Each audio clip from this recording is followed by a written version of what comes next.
Welcome back to my YouTube channel. मेरे channel पे नए हैं तो चैनल सब्सक्राइब कर लीजिए और बेल आइकन दबाना गलती से मत भूलना। ये वीडियो सिर्फ एजुकेशनल पर्पज है, ना हम कोई भी स्टॉक खरीदने की सलाह देते हो ना ही बेचने की।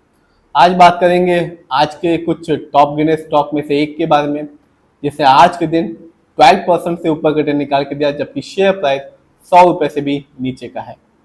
इस कंपनी का नाम है सिंगर इंडिया और ये कंपनी बिजनेस में है, home and kitchen appliances segment में है फॉर इंडियन मार्केट के लिए। और आज के दिन यदि आप देखेंगे तो इस कंपनी का जो शेयर प्राइस है, कह सकते हैं सस्ता ही है, 100 रुपये से नीचे का है।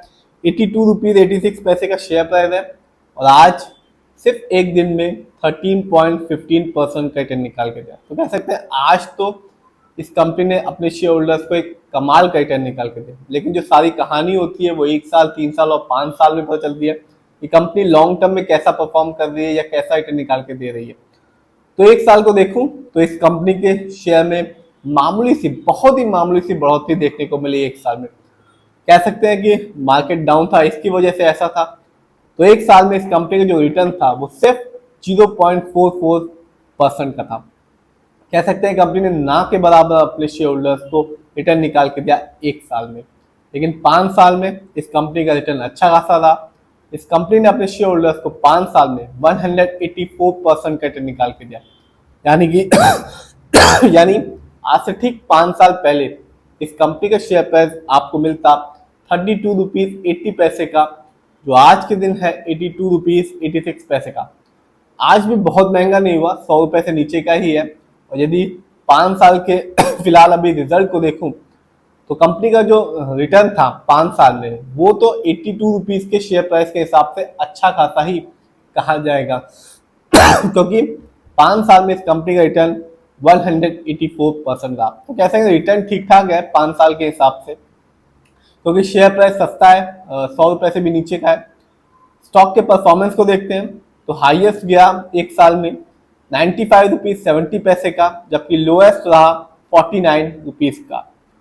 फंडामेंटल्स की बात करें तो जो कंपनी का मार्केट कैप है वो है 452 करोड़ का। स्मॉल कैप की कंपनी है और स्मॉल कैप की कंपनी का मार्केट कैप 5000 करोड़ के नीचे का होता है, इसका तो बहुत ही कम है। पीबी रेशियो 2.84 है। शेयर मार्केट में एक अच्छा पीबी रेशियो कहलाता है, बन जाए तो बिलो 3। इंडस्ट्री पी है 55.80 का, एक अच्छा खासा इंडस्ट्री पी है इस कंपनी का, क्योंकि शेयर मार्केट में एक अच्छा इंडस्ट्री पी कहलाता है 20 से लेकर 25 के बीच में। इंडस्ट्री पी से साफ पता चलता है कंपनी के स्टॉक मार्केट में कैसा परफॉर्म कर रहा है, क्या वो बहुत ज़्यादा सस्ता है या क्या वो बहुत ज़्यादा महंगा है। डेप्ट टू इक्विटी नहीं है, यानी कि इस कंपनी पर लोन का ना के बराबर है। आरओई कम है इस कंपनी का, 4.65 है, क्योंकि शेयर मार्केट में एक अच्छा आरओई कहलाता है 15% से लेकर 20% के बीच में। जब भी आप किसी कंपनी के आरओई को देखें और यदि वो हाई हो या पॉजिटिव हो, 15 या 20% या इससे ऊपर का हो, तो वो सिर्फ एक ही चीज़ बताए कि कंपनी शेयर होल्डर्स के पैसे को सही से इस्तेमाल कर रही है। और जब भी कम होता है आरओई तो बताता है कंपनी शेयर होल्डर्स के पैसे को सही से इस्तेमाल नहीं कर रही। ईपीएस बहुत ही कम है इस कंपनी का, 0.72 है, कह सकते हैं ना के बराबर है। Earning per share trailing 12 month का है, मतलब होता है कंपनी ने लास्ट 12 महीने में कितना कमाया। फाइनेंशियल कंडीशन को देखते हैं तो जो कंपनी का रेवेन्यू है जून क्वार्टर में रहा 93.44 करोड़ का, जबकि 2025 जो साल अभी चल रहा है कंपनी ने ईयरली रेवेन्यू के मामले में कमाया 439 करोड़।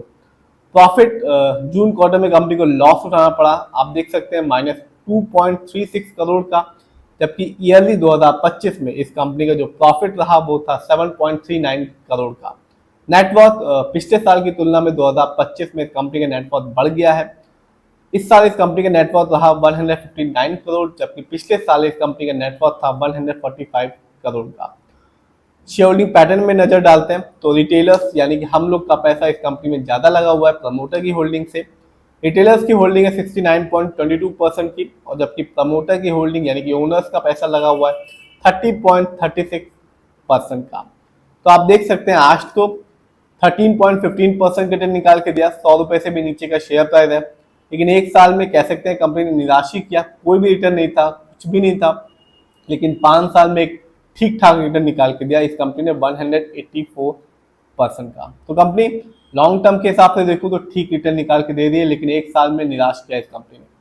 और आज एक अच्छा रिटर्न निकाल के दिया इस कंपनी ने। फिर भी आप जिस भी कंपनी के शेयर को खरीदें, खुद रिसर्च करें, एनालाइज करें, अपने फाइनेंशियल एडवाइजर की राय लें, तभी अपने पैसे को शेयर मार्केट में लगाएं।